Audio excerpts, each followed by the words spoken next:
Hey, good morning and happy Friday to everyone. Hopefully, you're having a great Friday and looking forward to a good weekend.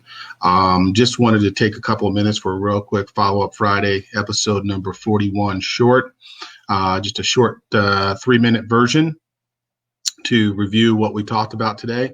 I'll make my screen a little bit bigger. So we talked about having a plan and not sucking with follow up. So follow up is all about planning our approach, planning our time, allocating time appropriately, and we can be very successful with following up. Sorry about that.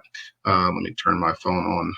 Here we go. We can be very successful with our follow-up if we have a plan, if we have an approach to that level of success that we're trying to achieve. So today we talked about the importance of having a plan and making sure that we're executing against that plan, like setting up daily contact times, setting up times that we're going to dial and call every day or every week, just a regular time that you allocate against that. I do mine from 8 to 9 a.m. and I try to do it daily. So pick a time, pick a day that works, allocate time to follow up with people. And then having an approach, like how are you going to follow up and what are going to be the methods and means for you when you have a schedule and a follow-up plan that you're going to reach out to those people, calls, emails, texting, pop-in, voicemails, mails, etc. So those are some different approaches to following up, and then having a follow-up schedule. And the follow-up schedule is probably one of the most important things aside from allocating some time for you to follow up. But having a follow-up schedule is very important. And I'll bring for you on the screen in a little bit bigger version so you can see is having a particular follow-up schedule or follow-up plan. This is a model. Like on day one, I'm going to call, I'm going to email, I'm going to call again. So I'll have at least 3 touches.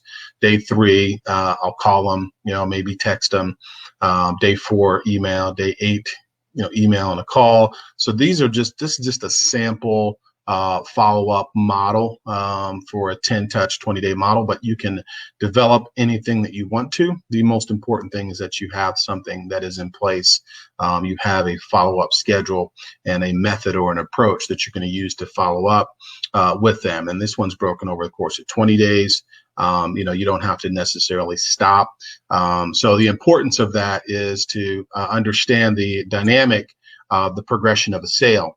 And the progression of a sale and the dynamic is once you've made at least 7 contacts or touches with that person, you're now in a position where you're owning mind share as the default choice when they're ready to buy something. So understanding that 43% of the salespeople give up after the first attempt, 68% give up after the second attempt, 80% give up after the third attempt.